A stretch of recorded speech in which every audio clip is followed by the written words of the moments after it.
What's up, everyone? Welcome back to Conflicts of Interest. This is episode 229. I'm the co-host Kyle Anzalone, joined today by Connor Freeman. Connor, how you doing? I'm great, Kyle. How are you? Doing very well. Excited for our show today, talking Iran, Russia, Israel, just some of the most important things going on in the world.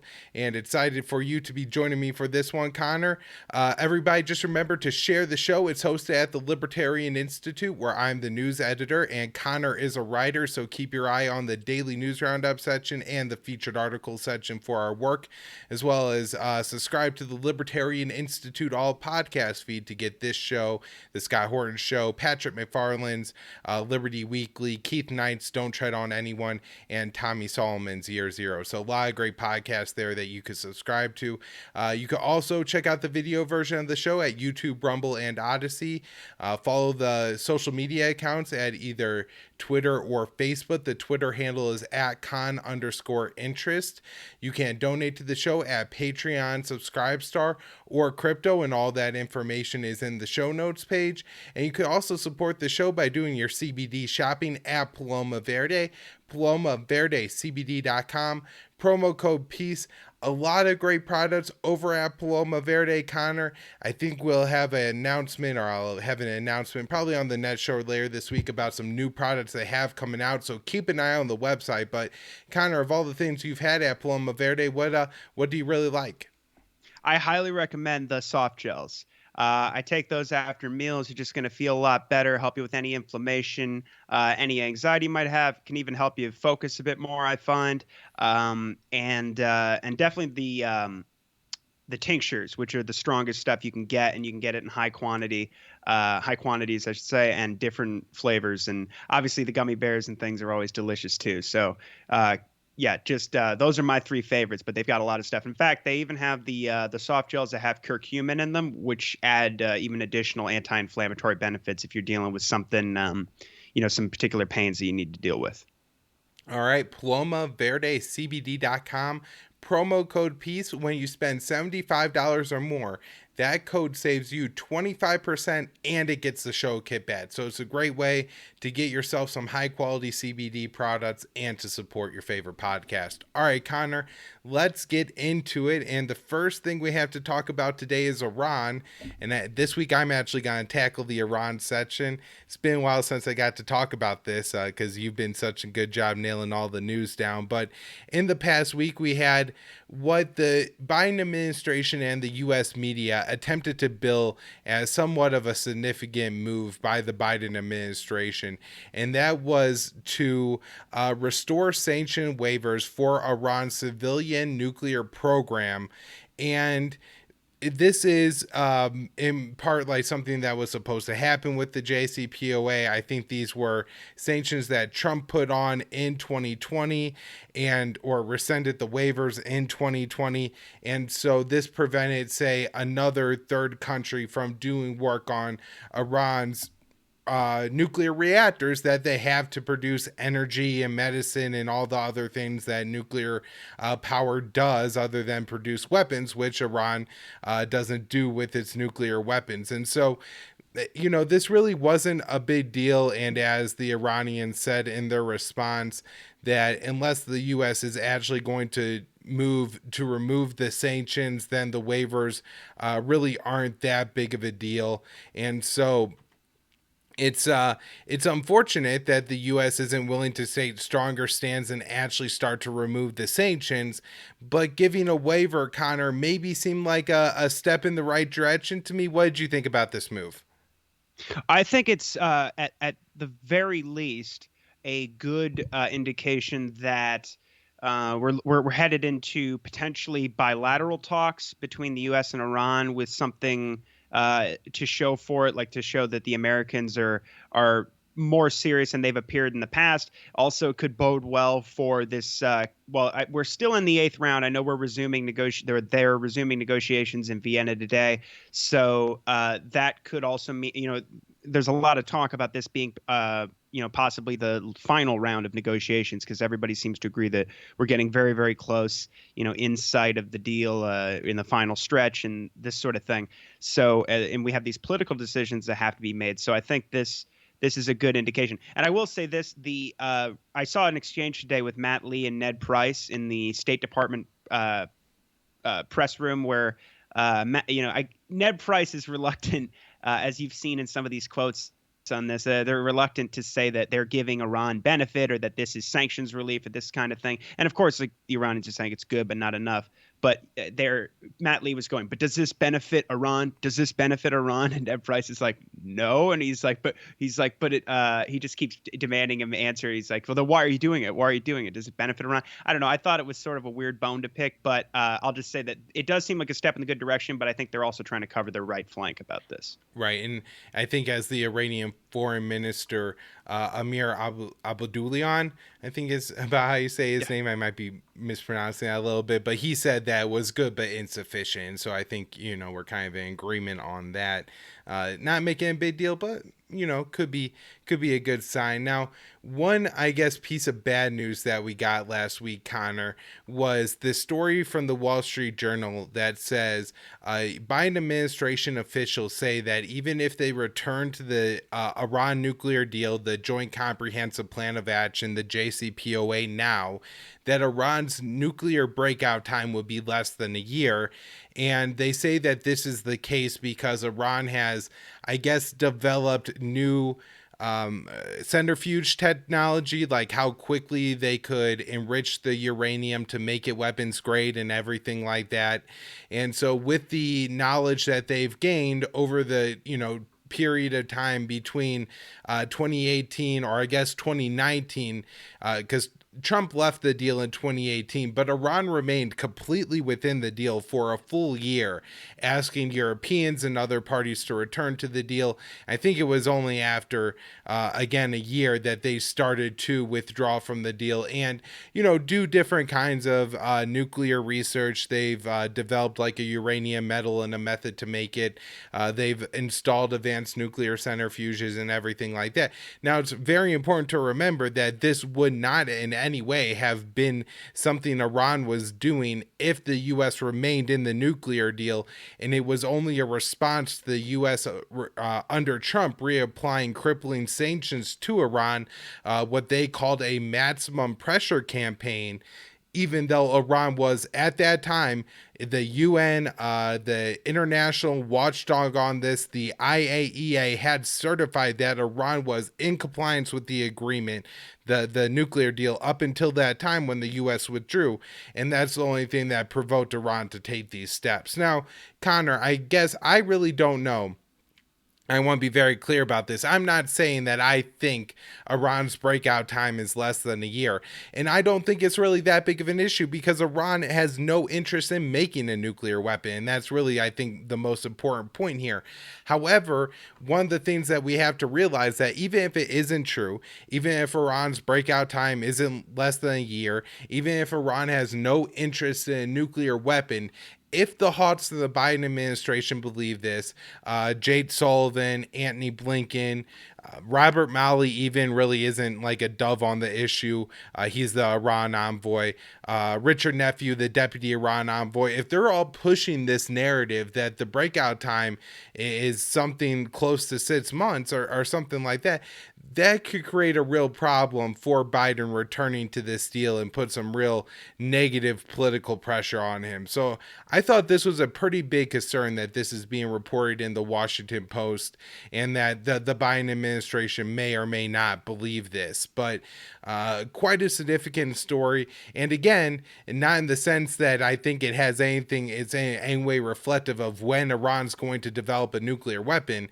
But if the U.S. is calculating that the breakout time is shrinking, hey, maybe it's actually what's going to pressure them to go ahead and make the deal with Iran to keep it whatever they calculate it is now, 8-9 months.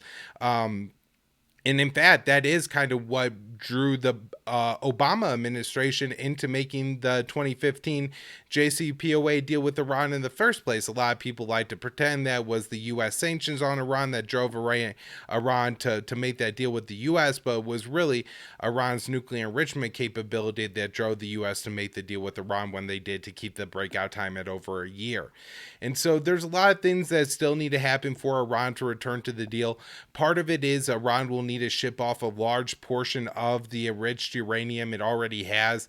It has a ton, like literal tons of the, I think 3.67% enriched nuclear uranium, which is used as nuclear fuel. Now, for anybody who's sitting there at home go, why would Iran be collecting all that? The U.S. sanctions Iran and prevents them from exporting any of it. So that's the reason why. So the U.S. would have to lift those sanctions. Iran would have to start to export, and Iran wants to export. It's a very valuable commodity that they could sell, and of course the Iranian economy is hurting, and that's why the reason why the Trump administration sanctioned it, even though they were, sanctioning it, saying that the nuclear deal will help Iran get a nuclear bomb, but by sanctioning Iran and preventing them from exporting their enriched nuclear fuel, that put, Iran in the eyes of the Hawks in Washington closer to making a nuclear bomb. So just absolutely absurd circular logic that we're trying to deal with it here. But as Connor said before, the talks are resuming. The new phrase I see everybody using is final stage.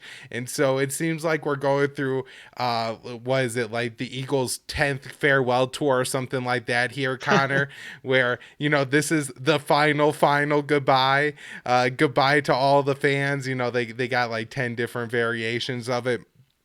But anyways, the fact that, they are returning to Vienna, the talks remain indirect, but the fact that they are returning for talks, I think, is a good sign. And in fact, the Russians said that there is actually a draft agreement on the table, although Russia acknowledged that there were still changes that would have to be made. The fact that Russia is saying that there's a potential agreement on the table, I think, is quite significant. Now, I want to mention that maybe a little bit of change in rhetoric over the past particular few months, where it's mostly been the Americans that were like, a lot of work needs to be done, we're not that close, and everything like that. This time it seems to be the Iranians, particularly spokesperson and people within the Supreme Ayatollah's office, that are putting out that, there still is a lot of work to be done. The sanctions are still a red line, and unless the U.S. is willing to lift it, then nothing's going to happen. And so I'm not sure if we're going to see like an agreement within the next couple of weeks, Connor, but it does kind of feel like, with the U.S. Applying those waivers to Iran's program, that maybe we are starting to dip our toes into the territory of actually getting a deal done and returning to the JCPOA.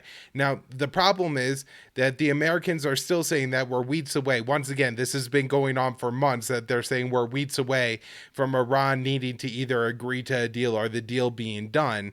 So, I don't know, maybe it's the Americans really don't mean it, and they're just saying we're weeks away because nobody's really paying that close of attention other than us, what the Americans are saying about this, Connor. And they could just keep saying that. It sounds like a threat. It sounds like the Americans are putting pressure on the Iranians, but really, they're willing to negotiate as long as the Iranians are, because there's really no downside to continuing negotiations. Because again, Iran doesn't want to make a nuclear bomb.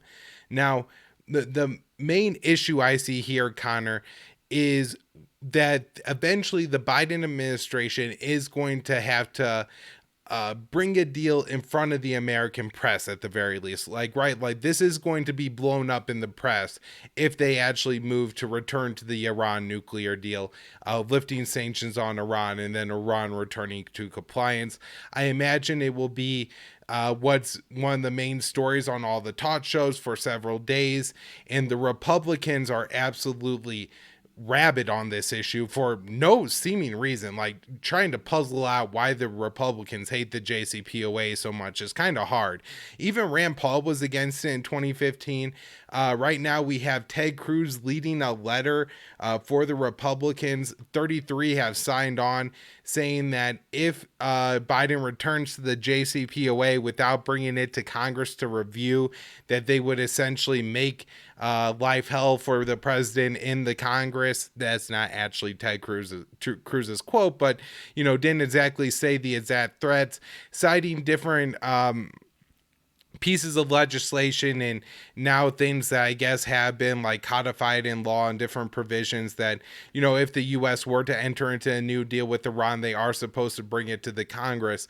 However, if they do have to bring it to the Congress, that could present a real problem. And then the other issue you have is that not only, and they did this back in 2015 too, I remember, not only do they address these letters to the president, they also address them to the Iranians saying like, you could get back in this deal if you want, but you really think old man Biden's going to be around in 2024? Look at his polling numbers. Ted Cruz is going to be in town. Donald Trump's going to be in town. And guess what? That maximum pressure campaign is coming back. And so the Iranians see that and they say, well, if we're agreeing to make these concessions again and do all this to unwind our civilian nuclear energy program and come back into compliance with the JCPOA, then we need a longer, if it's guaranteed it's only going to last 3 years, that ain't good enough. And also, it's not just the Republicans, it's the Democrats too. Top Senate Democrat Bob Menendez slams the Biden administration for continuing to negotiate with Iran. He's almost taking a more aggressive position than the Republicans, saying that the administration was clinging to the deal for nostalgia's sake in a rebuke of the U.S. indirect negotiations with Iran, saying, at this point, we seriously have to ask what exactly we are trying to salvage. This person is it's unbelievable, because this is somebody who should be getting classified briefings, Connor, and actually understand what's going on in the Middle East, who has nuclear weapons, what the Iran nuclear deal actually achieves, but that doesn't seem to be the case. And so Biden's going to have a hell of a hurdle to climb in the U.S. if he tries to return to this deal. Now, he really shot himself in the foot on this, Connor, because he could have done it initially, and then they couldn't have complained about, the breakout time is now less than 1 year, and that's the agreement that we made with the Israelis, and what everybody has agreed is the consensus for our policy, and so nobody could ever go back on this idea that Iran could get a nuclear weapon within a year, and we would have to sanction them if that were the case. And so, that kind of hyperventilating U.S. foreign policy is what it is. And, we could sit here and talk logic and reason and everything like that, but that doesn't always break through in Washington. So it may be too late politically in the U.S. for Biden to return to the deal. And that could be a real issue here. Now, he could just railroad it, push it through and do it and say, I'm returning to this deal. But I guess if he was willing to spend that much political capital on it, Connor, I would have thought he would have done it already. One last thing here I'll mention, and I'll let you kick it over to you for anything that you have. It's not just the Republicans and the Democratic caucus in Congress. It's also the Israelis. Israeli President Naftali Bennett spoke with Biden, I believe yesterday on Monday. And in that call, he says that Biden said, Israel has freedom of action against Iran, whether the nuclear deal is revived or not. And so this is just the Israelis continuing to make threats against the Iranians. And Connor, as I think you've pointed out very importantly on the show, Israel doesn't have the capability to attack Iran on its own, or at least in the way they would need to take out their nuclear program, right? And so I don't know what does launching like one missile at some Iranian port do? I know they could do a lot more than that, but what does a attack short of actually taking out the nuclear program do for the Israeli propaganda narrative? It seems like it would just enrage Iran and create a conflict in the Middle East. And so the fact that the Israelis continue to make threats is a problem. However, I think those threats are pretty empty. And it seems like, at least for the past year, the Iranians have kind of either understood that those threats are empty, or that the Iranians are kind of willing to tolerate to the extent, or retaliate in these kind of minor ways, like enriching uranium a little bit more when the Israelis assassinate nuclear scientists, and not allowing that to be a breaking point to withdraw from the deal or anything like that. Last note here, Iran is looking to continue talks with the Saudis. No response from the Saudis on that yet, but could be some good news. Not too much to it yet. Connor, what you got? Well, there was also, after our show last week I saw a report from Dave DeCamp that night on The Wire that Israel had just carried out, I think they said 2 weeks prior, it was very recently anyway, tests. They were doing drills, practicing bombing Iran's nuclear facilities. And reportedly, I think Times of Israel reported that the Khan broadcaster in Israel said that a U.S. Air Force officer was there witnessing all of this. Yep. And they suggested that this signifies a different approach from Washington in regards to, or Biden in regards to the nuclear program.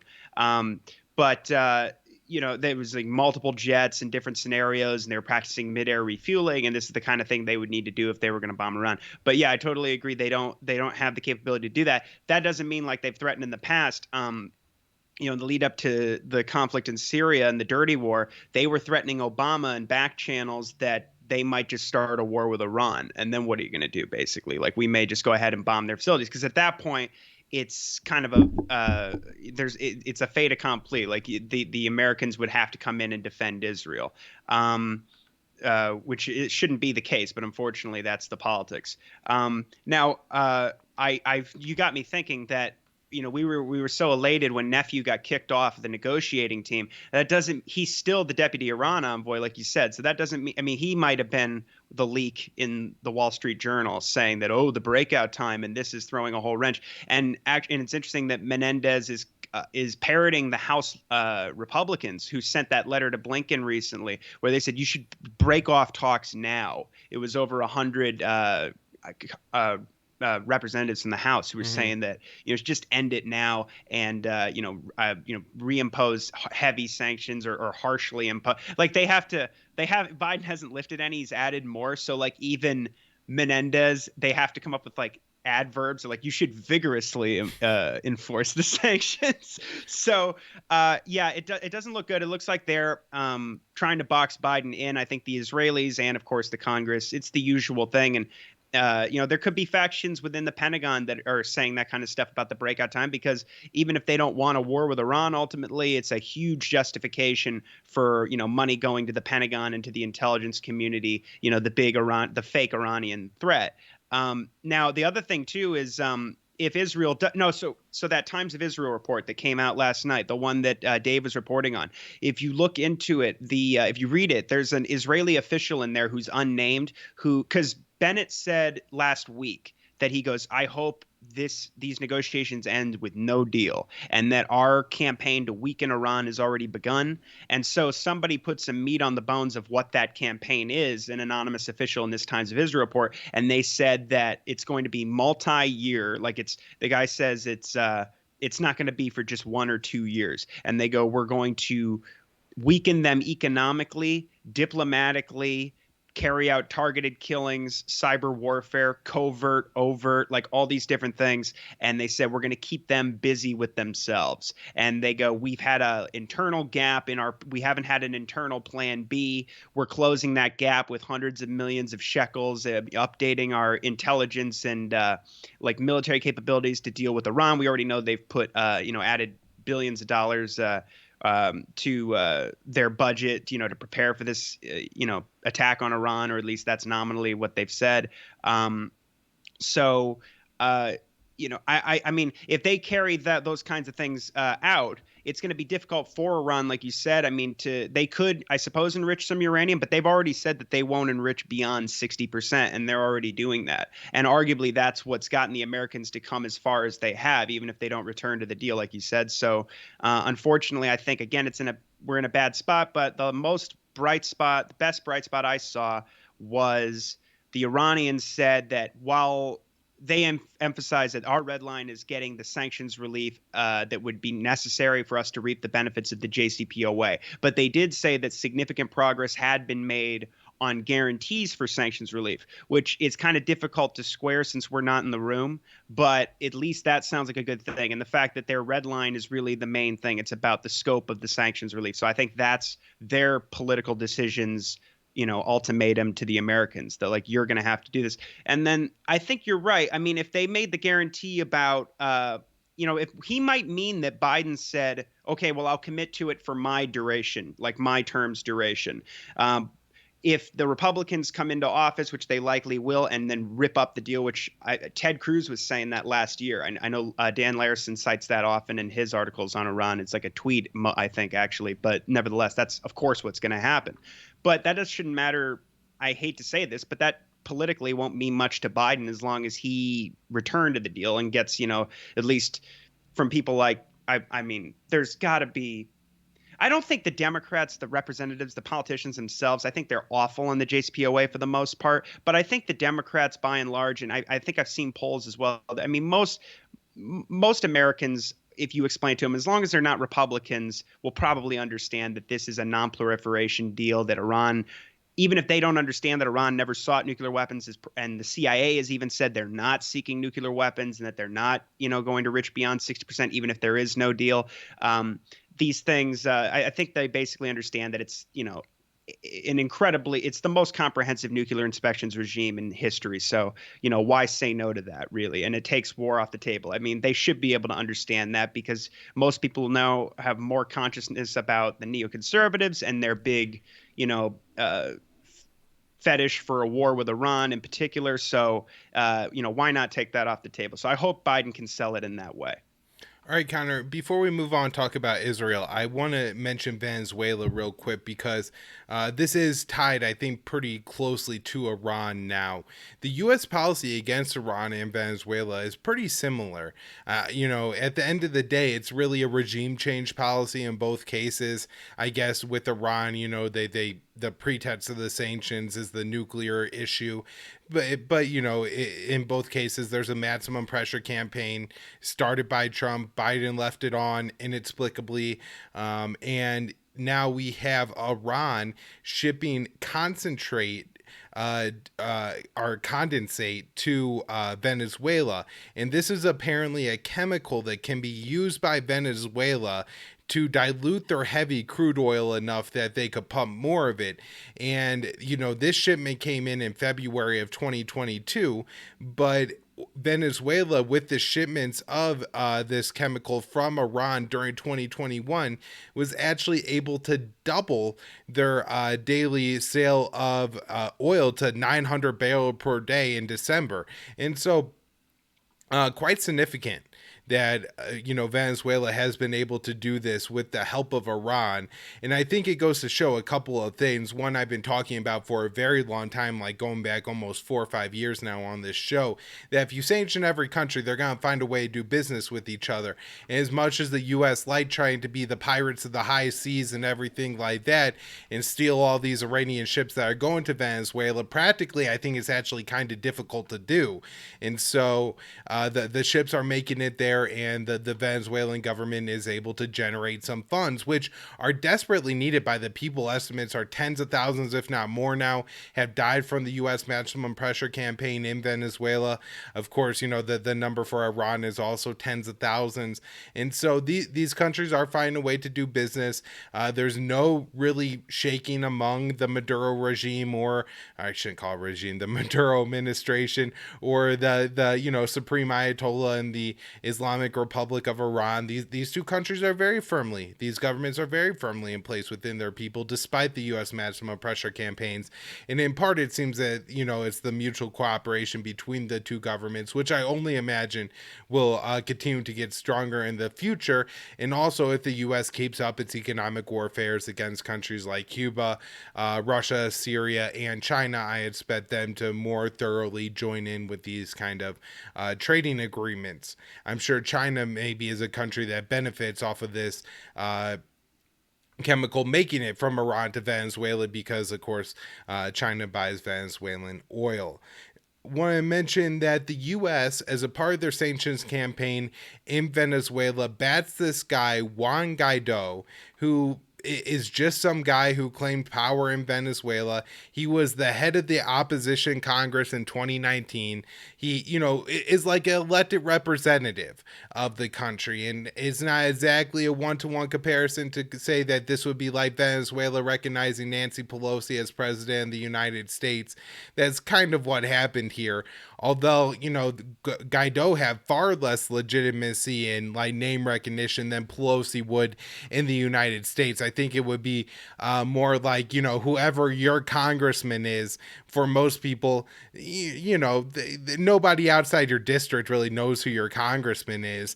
Maybe if your congressman's AOC, Pelosi, or someone like that, they do. But generally speaking, people aren't too familiar with congressmen. And that was reflected with Guaido. They didn't know who he was. When he declared himself to be president, backed by the United States, members of the Venezuelan opposition walked off the stage because they didn't even support it. So this isn't a guy with a lot of support or anything like that. But the Biden administration continues to back his fraud and his claim to the throne of Venezuela, and that he should be ruling that country, even though it doesn't seem that he's generating any more support, or there would be any reason for the United States to continue to support this. One last story on Venezuela. Back about 2 years ago on the show, maybe a year and a half, it might have been an episode of Foreign Policy Focus, myself and Will Porter covered this plot by this company, Silver Corp, and its leader, Justin Guaidó, and it became known as Venezuela's Bay of Pigs because this guy sent a couple of dozen of soldiers from Colombia to Venezuela to overthrow the Venezuelan government. They landed by raft and were immediately arrested, including 2 Americans. And by the way, if you're looking in the news in the next couple of days, you're likely going to see a statement from a former Marine, I believe, who was a part of that, who claims he was tortured by the Venezuelan government. Now, it's wrong if you torture anybody, but just remember that this guy's goal was to carry out a coup of the Venezuelan government. And so if, they did pick him up and not treat him very well, or, made threats that do amount to torture, nobody should be extremely surprised that the Venezuelan government was doing that. But we now have a Venezuelan general who was indicted for attempting, or in some kind of conspiracy with Maduro, although he is anti-Maduro, but the U.S. indicted him in a conspiracy with the Venezuelan president Maduro for a drug conspiracy. Now that he's been arrested, he's saying that the U.S. government had full knowledge of the U.S. plot by Justin Guaidó against the Venezuelan government. And so it could just be something that somebody desperate is saying, Connor, but at the time, me and Will speculate there was a lot of evidence to suggest that the U.S. was at the very least aware of it, if not on board with this plot, and this is just another piece of that puzzle, and something to keep our eyes on, because it's not only this guy who's now surfacing in the news, strangely, it's the stories of, again, the Americans who were detained by the Venezuelans and what they experienced, and all the articles I'm reading on the Americans and their experience in Venezuela really do not emphasize the fact that they were there to carry out a coup against the government. They were there for a violent overthrow of the Maduro government. And that's a pretty serious crime to commit. Now, again, doesn't justify torturing them, but that is something that you have to put on there if you're just trying to say, like, oh, well, the Venezuelan government tortured this American they just picked up on the streets. That's not exactly what happened. Connor, what's going on with Israel? Okay, so Israel and Bahrain have signed a military pact, and it's sort of aimed at Iran, of course, a part of the Abraham Accords infrastructure put in place by Trump and, carried on by Biden. But, there's a lot of agitation now we're going to get to for it to be expanded and further promoted. So Benny Gantz, the defense minister, Israel's defense minister, went to Bahrain last week, and they signed a military pact with Bahrain, formalizing those relations. He said, our formal relations allow us to come in and work together against shared threats. We are only in our first year of the Abraham Accords. In the coming decade, there will be significant developments. So they're going to be increasing their intelligence cooperation, creating a framework for military exercises, and strengthening ties between their defense industries. And as Dave DeCamp points out here, this is the first military pact between Israel and a Gulf Arab state. Now, this is also coming as Israel is involved in these massive U.S.-led naval drills going on right now with 60 countries, but also include Saudi Arabia and Oman. And this is the first time Israel has participated in drills with these countries. And we covered last year, of course, how Israel was in naval drills where it actually looked like they were training to do what you were talking about earlier, that kind of pirating stuff. And it was clearly aimed at Iran. Basically, you had the U.S., Israel, and not Saudi, the United Arab Emirates and Bahrain participating in these drills. Now, Gantz also went to the Fifth Fleet base in Bahrain, and he said he talked about the threat from Iran and said it's a significant milestone that now Israeli Air Force planes can land in the country. All right. Now, there's this piece from Mint Press News about this new group that is being formed in Congress in both houses, both chambers, and it's bipartisan, actually, called the Abraham Accords Caucus. Now, of course, I just mentioned this was really designed to. It's a cheap PR victory for Trump and Israel, of course, but it's touted often by people who support Trump or people like Tim Pool as, big victories for peace in the Middle East and this kind of thing. And nothing could be further from the truth. If anything, it destabilizes the region more because it's designed to. It sells off. In exchange for these phony normalization deals, these phony peace deals with Israel, the Palestinians are thrown under the bus, and there's massive military-industrial complex welfare going on, where you get, for instance, the UAE. Now, this is kind of on pause right now, but they were given as a part of the bribe for this to make this deal. They were the first signatory to the Abraham Accords. They were promised $10 billion in bombs and Reaper drones and F-35s. And so this piece is talking about how, and of course, these countries all are encircling Iran. They're armed to the teeth. So it's designed to isolate Iran in the region. And I think we'll get to this, but I think one of the reasons why why this is being promoted so much now, among other things, you have more and more states in the region, especially the last half of last year. We covered this quite a bit. You had a lot of diplomacy going on in the Middle East, particularly in the wake of the Afghanistan withdrawal and what was putatively a real shift from American, the American presence being reduced from the Middle East and more shifting towards China. Now, I think that obviously the Asia pivot is ongoing.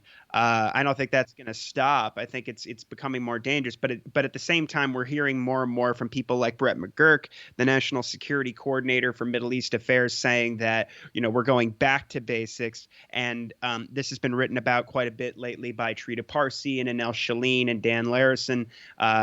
And they're talking about basically as we've gone through with the Yemen policy, Biden is really sort of doubling down, and they're treating these, partnerships. They call them alliances, but they're not treaty allies or whatever. But they're doubling down on these partnerships in the Middle East as if they're an end to themselves. It has nothing to do with, of course, American interests rigidly defined as I think Larison made that point, or Trita Parsi. But, this is just basically, we're seeing obviously more weapons sales to Jordan, Saudi Arabia, and the United Arab Emirates. And we're sending, ironically, the USS Cole to the UAE and fighter jets. Of course, the USS Cole was attacked by AQAP, and UAE and the United States are backing AQAP in the war in Yemen.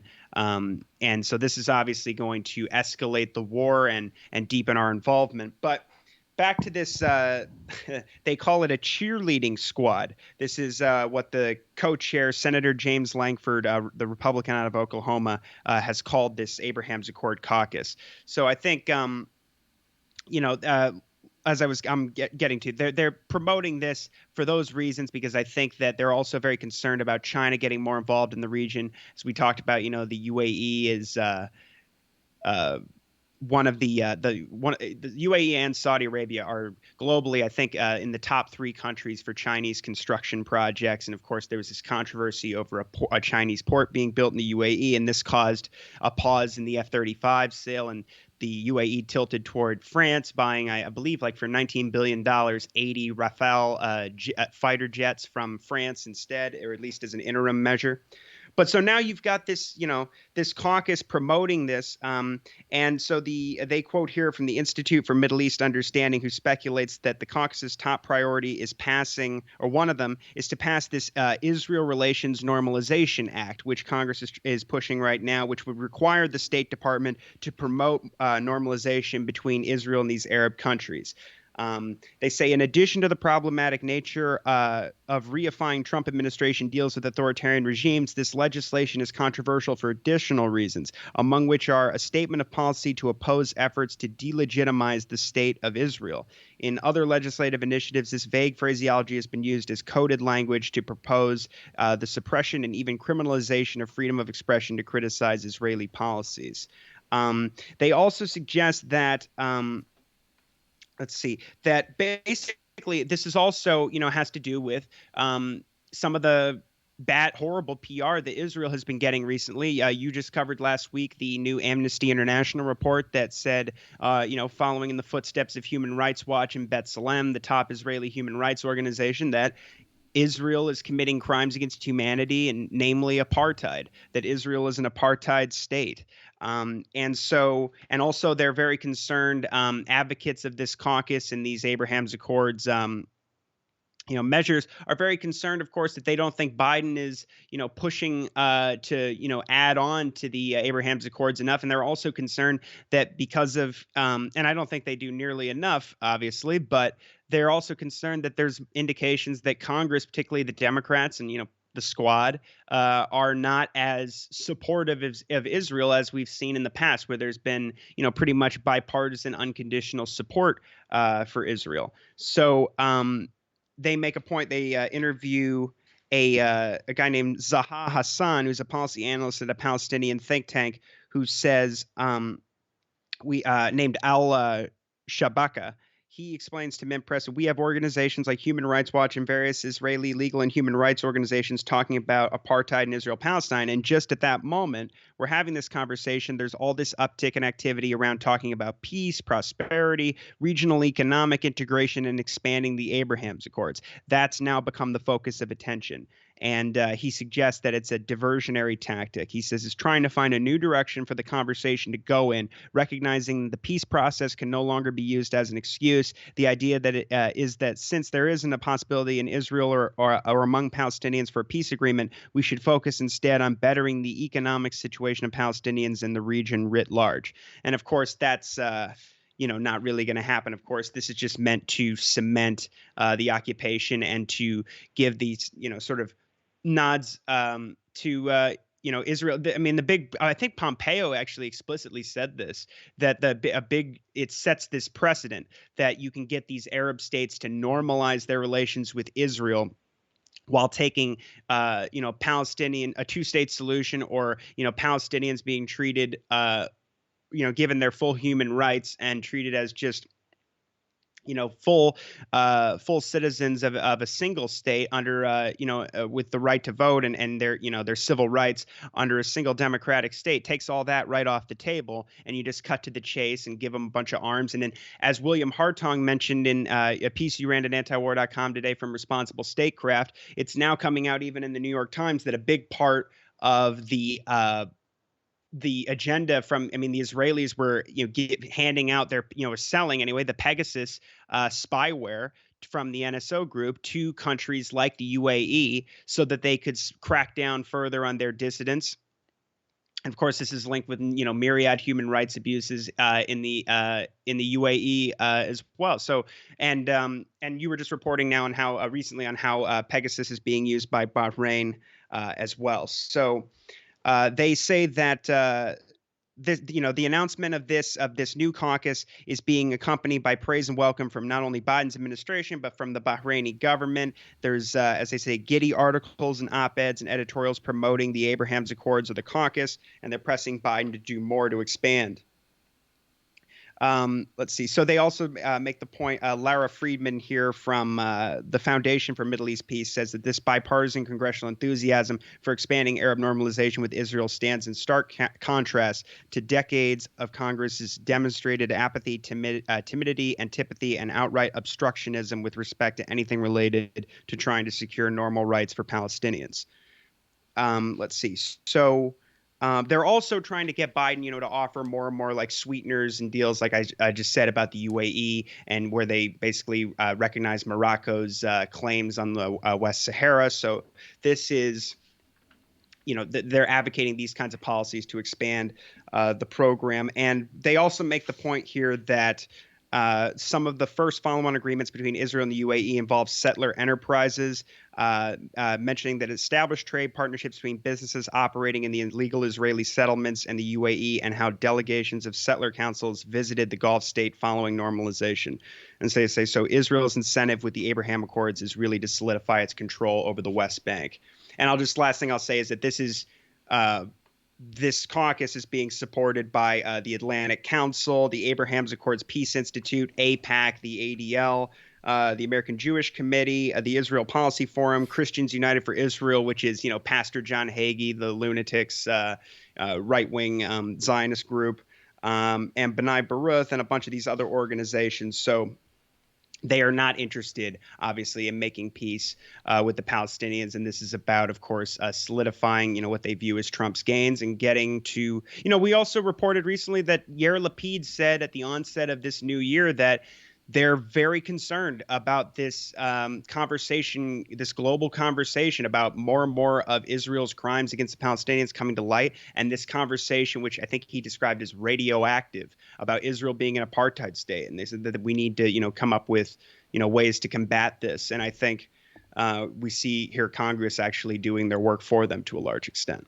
Yeah, and just on top of that, not that there's a lot of pressure or anything like that, but there have been some statements from the U.S. government, pressure from several members of Congress on the killing of this 80-year-old man. I forget his name now, but he was 80 years old, like just nice old man who had had a heart attack and heart surgery before, was abused by some Israeli soldiers, left for dead in a house, and some other Palestinians came by and found him once he was already dead, handcuffed, just left there by the soldiers. They said, "Oh, we thought he was sleeping." You could tell the difference when somebody's dead and sleeping. And so the fact that there is, a little bit of pressure, not that it's a lot of pressure or anything like that, not that this guy is like getting justice or the attention he deserves, but at the very least, the fact that they're not just going, well, shrug, sometimes Palestinians die seems to be somewhat important. Yep, and as we get closer and closer to probably more and more moves against Sheikh Jarrah, like we saw last year, it could again start another conflict with Gaza, involving Gaza and Hamas, and that's also going to be a very bad look. And we're seeing all kinds of reports that come out every day. I just read one about settlers contaminating a spring, a water spring in the West Bank, making it undrinkable and not able to be used for farming. So it's just, and it's shameful and it's indefensible. So they're trying to, cover it up. I think the conversation changed greatly after Operation Guardian of the Walls last year. People couldn't believe it. They watched Israel, among other things, bomb, residential towers, apartment buildings and buildings with international press. And then they watched Biden go, well, they have their right to defend themselves. And people, started to find out that this is a concentration camp under siege and has been since 2007. And, just on that basis, just watching all the fallout of that, I think that the American people are, getting much smarter. And there are also reports last year about how evangelical support, among young evangelicals, even support is, dropping significantly for Israel. So it's also a generational thing. And so I think it's just we obviously have to push for that, to go for there to be some real action here for us to end aid and things like that and stop, giving weapons to Israel. But unfortunately, obviously, there's so much inertia, and Biden is and has been known for decades as Israel's man in Washington. So we'll have to see. Yep. All right, Russia stuff, Connor. Got a few things to talk about here, so I'll let you take it away. Yeah, absolutely. All right. So Kyle's been writing these great new articles with his news roundup every day. We've got the first three we're going to be going over here, talking about U.S., Europe, and Russia relations. I've got some questions. So the first one, Kyle, you're talking about Turkey, excuse me, you're talking about Erdogan visiting Kiev and he sort of portrayed himself as, I'm in a unique position to help mediate, during this crisis. And what we actually saw was he turned it into a weapons sale. Let me ask you, what do you think is going on here? I mean, do you think, as we see now, of course, but we're seeing more and more arms sales going to Ukraine. We're seeing more troops being sent to border countries like Poland, Romania, Germany. I know. I think I saw the Germans just sent about hundreds more troops to Lithuania. What is the latest you're seeing in terms of the fractures within NATO?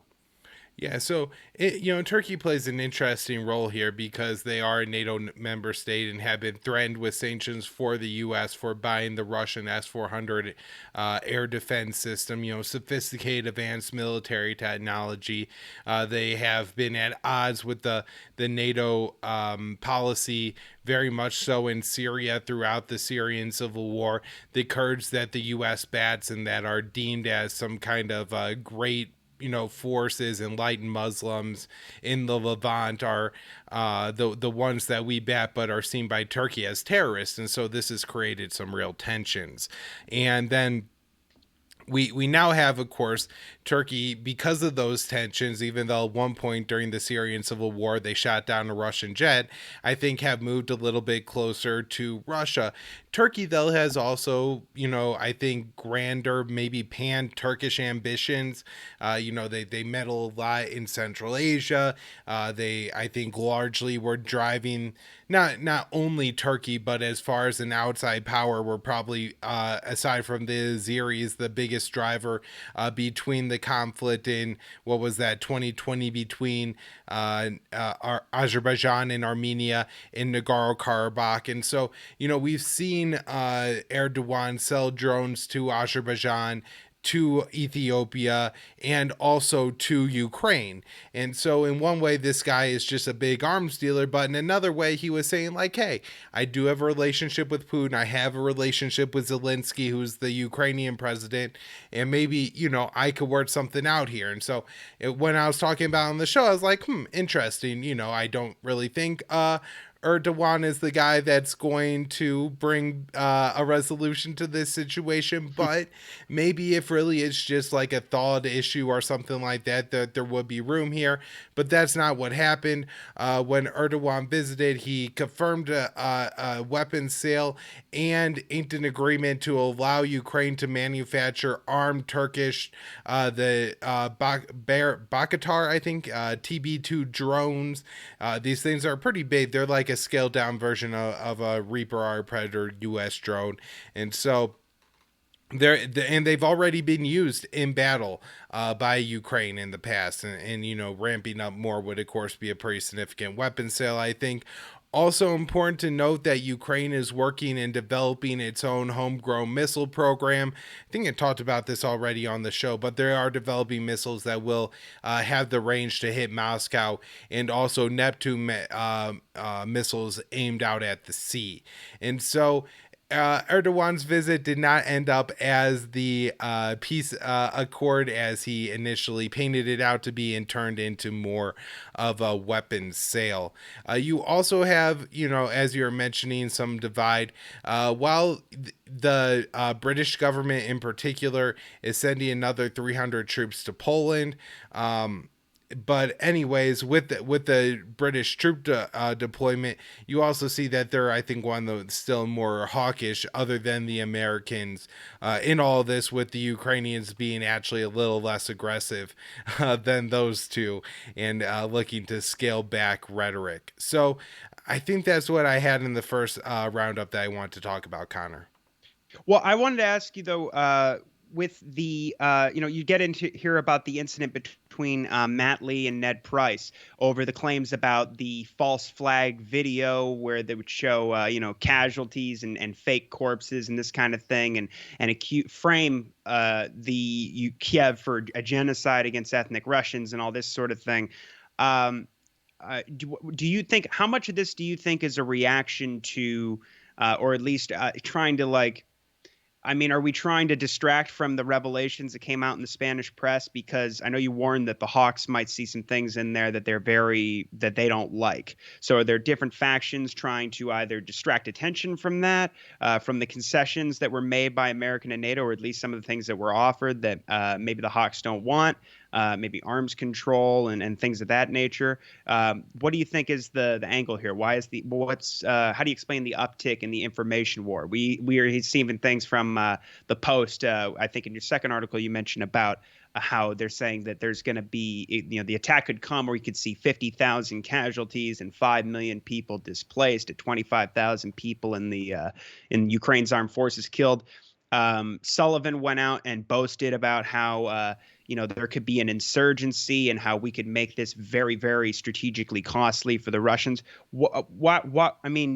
How do you explain this coming from the State Department, which should nominally, obviously, we expect that Blinken is working for Biden, at least when he's talking to Lavrov, and Biden and Putin have this understanding. But it seems like after this letter, after these revelations of the written responses to the Russian security proposals came out, and after, as we get further and further away from Biden talking with Putin directly, that things heat up again, and there's more and more bad cops and less good cops. Yeah, so it's a phrase I've heard used somewhat frequently lately. Confession through projection, I think, is a little bit of what's going on here, Connor, where the U.S. is, making up these stories and making up these propaganda stories against Russia. But at the same time, the State Department is in a full-scale press claiming that it's Russian misinformation that's really harming the United States and distorting what's happening here, that the Americans, that the Ukrainians are just good people, and that Russia is the aggressive, belligerent neighbor, and Putin is the next Hitler or Stalin, that we have to worry about expanding his borders. And if you check out the State Department, Antony Blinken's Twitter handle right now, you will see for at least the past 2 or 3 weeks, they're putting out disinformation warnings and essentially condemning any rhetoric that is remotely opposed to furthering NATO expansion, so including Ukraine into NATO. There's plenty of reasons to oppose Ukraine becoming a NATO member state. Hell, Joe Biden doesn't think that Ukraine is going to become a NATO member state anytime soon because they don't meet the qualifications to become a NATO member state, right? And so is she really claiming that her own president is putting out Russian disinformation? Of course not. And so this is just all State Department propaganda that's constantly being levied here, and it's really problematic, I guess, Connor. At the same time, I find it kind of easy to ignore and just roll my eyes at, because it's all there's nothing new really, and anytime they have something new, it's like this, where it's just such a fake, made-up claim. Do you really think that if, let's say, they claim that there was a false flag in some village, that people who lived in that village wouldn't take out their cell phones, Connor, and go recording in the street saying, "Hey, where's the explosion that the Russians were talking about? There's no explosions here. Nobody died here." It's one thing to say that Russia would bomb a Ukrainian village and claim it was the Ukrainians. That kind of made sense. That's a false flag claim that works. But this one, this was just absurd. Now, you mentioned here that the second roundup that I have written an article for. And by the way, the great Will Porter is assisting with all these articles. And so very happy to have him helping. And they would not be as good as they are without Will. But a couple of the things you mentioned are, we not only have the propaganda from the U.S. government, what's coming out of the State Department, Jade Sullivan, the National Security Advisor, saying that the invasion could come any day. We have the Washington Washington Post reporting that, the invasion is going to come. Putin has 70% of the troops he needs for a maximum invasion. 50,000 civilians are going to be killed or injured, 25,000 military casualties, 5 million refugees. This is all because of the Russian invasion that's going to come again after the ground freezage, which is apparently going to be sometime in mid-February or late March, although I don't know if that's really has any strategic calculation for Putin here whatsoever. They also made the Olympics a big part of the claim. Again, I don't know if Putin really cares or would not invade Ukraine just because the Olympics were going on. In fact, I don't know, Connor, I don't think Putin would invade Ukraine because the Olympics were going on either, but I think maybe he would enjoy a little bit the irony of the situation in Ukraine reversing during the Olympic Games, which of course the U.S. famously pulled a coup in Ukraine while Olympic Games were being held in Russia in 2014, and that kicked off all the tensions that we're dealing with now 8 years later.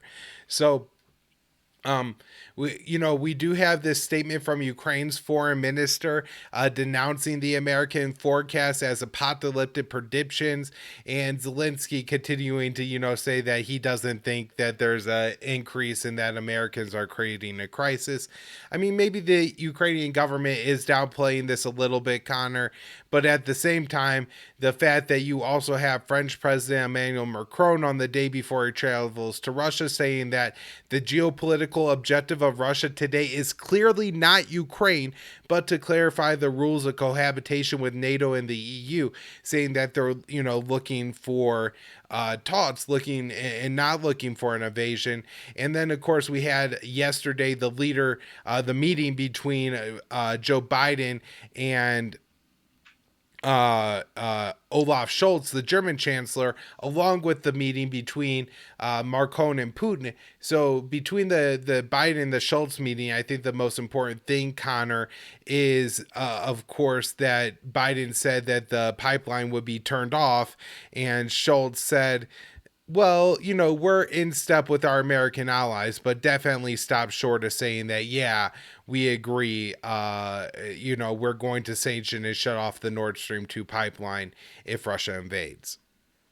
Right. And I like how Macron is breaking the fourth wall by saying this isn't about Ukraine. This is about Russia essentially calling a moratorium on the status quo here with NATO expansion. And we're talking about, future cohabitation with the EU and with NATO. Now, Putin seemed pretty, as you indicate here, confident about, or I wouldn't say confident, but certainly it was a good reception after the talk with Macron. You quote him saying that, the Paris proposal could serve as, or Peskov said that, of course, this would require agreement from France's EU and NATO allies, first and foremost the U.S. And you say Putin said the Paris proposal could serve as a basis for a settlement to the conflict in eastern Ukraine. And they quote, he will do everything to find compromises that suit everyone. Putin and Macron plan to speak again after the French leader meets with Ukrainian President Zelensky. I believe that's today. So they'll be, I think, speaking by phone. What do you think? What do you think Macron could have offered Putin here? Most importantly, to get that kind of a response from him. Yeah, I'm not quite sure, but Macron does seem to understand the demands that Putin is making, and so maybe they were serious. We maybe have a little bit of an indication, though. Early reports from the Macron-Zelensky call says that Macron says he found concrete solutions, and said that in both meetings with Putin and Zelensky, that leaders are committed to following the Minsk Accords, which is a little bit more interesting coming from the Ukraine side, because recently a high ranking official of Ukraine's national security state said that, we don't want full implementation of the Minsk Accords, which would require giving a lot more autonomy to the separatist Donbass region of Ukraine and allowing them to, I think, be more or less self-governing, which apparently the Ukrainians are somewhat unwilling to do. But getting this commitment from Macron, if maybe getting the same commitment from Putin, would be the first steps in kind of, simmering tensions back down to the levels that we saw in 2015 into 2016 after the Minsk II agreement was in place and the slow burning ceasefire somewhat took effect and somewhat started to work. I mean, people have died in Ukraine over the past 6-7 years since that agreement has been in place, but at the same time, it hasn't been a full out civil war. There hasn't been exchange of territories and the awful things that come along with those kinds of warfare. So a return to that could be like kind of, as Putin said, a basis. I think that's what he called the potential French proposal, as a basis. And so maybe this is the first step towards starting to de-escalate the situation. Now, maybe one of the problems with that, Connor, is does that match the current Russian negotiation strategy, where it seems that they're looking for a bigger deal and have kind of found that the way to get a deal with the Americans is to escalate to the point where they have either to cross a red line or to give you that deal. And so if that's the case, I don't know if Putin would take a small de-escalation step proposed by the French and is maybe looking for like a bigger grand agreement, although even like a pause in the increase in tensions could be significant. Marcone at least said that Putin had agreed to no more military initiatives, and I'm guessing that's a loose term, but probably no more rapid deployed war games. So they're not going to announce that, there's massive war games in March or something like that. That, war games will come with a long warning and everything like that. And that the Russian troops will be leaving Belarus after the war games concluded. And I think the estimated date on that is February 20th. I guess one thing worth mentioning there is that was already the case before. And so while it was kind of, I think, presented particularly by the French as more of concessions or, more of Putin agreeing to something, yeah, Putin had already said that. I don't think it was a big shock. However, it being in the context of this being a step-for-step kind of agreement, this is how international diplomacy works. As Putin says, this could serve as the basis for a bigger agreement, for an emergency security situation in Europe that works. One thing that Marcone has been saying, a word that he's been using that I think is very important, is he's saying he's looking for a historical agreement. And I don't think that he means like in the sense of like history will remember him for the agreement, but a lasting agreement, not something like the Minsk II that just puts a temporary band-aid over the civil war in Ukraine, but a larger agreement with Russia that establishes a secure and lasting security situation on the European continent. Maybe that's too ambitious, but I think it's what needs to happen. And the fact that he's at least talking about it, I think is important. Before we wrap up here, Connor, I do just want to mention there's so much attention being paid to the Russian troop buildup, which I'm not saying is completely insignificant, and the Russian troop war games in Belarus. Again, 30,000 troops there. That's not completely insignificant, and it's not meant to be. Like, the Russians want to, carry out war games that attract Western attention. That's why they're flying bombers and fighter planes over Belarus. That's why they're flying warplanes near British airspace and causing the British to scramble jets. Well, the U.S. does that to Russia all the time, right? I think these are some of the points that Putin are trying to make, but the Western press doesn't cover this, so I think we should. And mention that, as you said, there's German troops going to Lithuania, UK troops going to Poland, and the NATO. This is Estonia, France, and Germany. Germany. Germany isn't involved here. It's the UK, Estonia, and France, and their troops are carrying out the Winter Camp War Games 62 miles in Estonia from the Russian border, Connor. Right on Russia's border, they're carrying out these war games. Hell, I'm pretty sure that these troops are closer to Russia's border than the Russian troops are closer to Ukraine's border. Of course, nobody's talking about the massive buildup in the Baltics on Russia's border or anything like that. We also have massive war games being carried out right now in the Mediterranean Sea. 3 NATO aircraft carrier groups, the USS Truman, which is currently I believe still under the integrated NATO command, along with the French Charles de Gaulle and that carrier strike group, and the Italian carrier strike group. And so 3 NATO aircraft carrier strike groups carrying out war games right now in the Mediterranean Sea. Of course, we have talk about the Russian carrying out their war games in the Black Sea, which of course people don't mention is kind of like the Gulf of Mexico a little bit.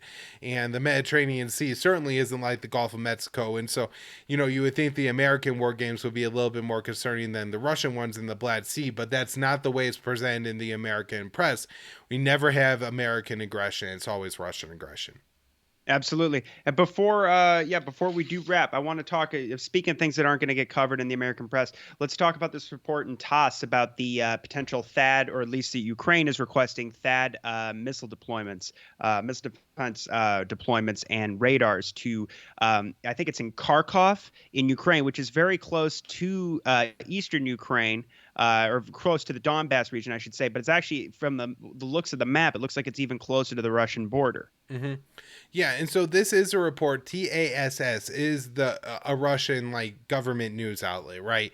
And this is a Russian source, and so take this with grains of salt. I'm not saying that this is happening. That Ukraine did request from the U.S. To deploy these THAAD mobile anti-ballistic missile defense launchers with radars right next to Russia's border. However, there has been talk over the past several months, Connor, about Russia being concerned about the U.S. deploying strategic weapons in Ukraine. And this was the first report I've actually seen of Russia pointing out how that may be happening. And so I thought it was worth pointing out.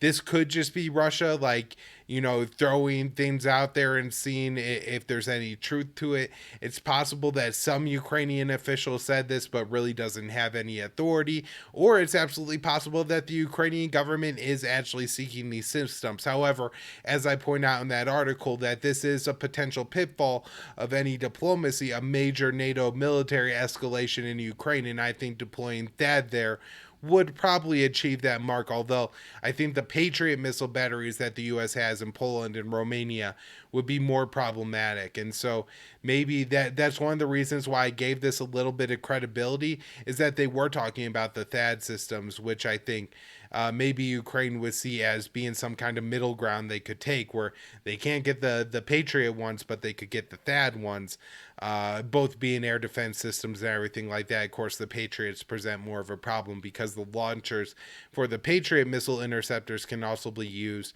to launch cruise missiles, which of course could be equipped with nuclear weapons and could be directed at Russia's capital. And so understandable why that's a huge issue. But Connor, that's probably where we should wrap up the show today. Thanks so much for coming on, being the co-host again. And we will do this again next week. Everybody, Connor is Freeman's Mind 96 on Twitter. The show is at Con_interest. I'm at Kyle Anzalone _. The show is hosted at the Libertarian Institute. We post it on the blog at antiwar.com. Video version on YouTube, Rumble, and Odyssey. Buy your CBD at Paloma Verde. Use the promo code PEACE. Get yourself some great CBD products. Help out the show. Thanks, everyone. Thanks, Connor. Thank you. Thanks, everyone.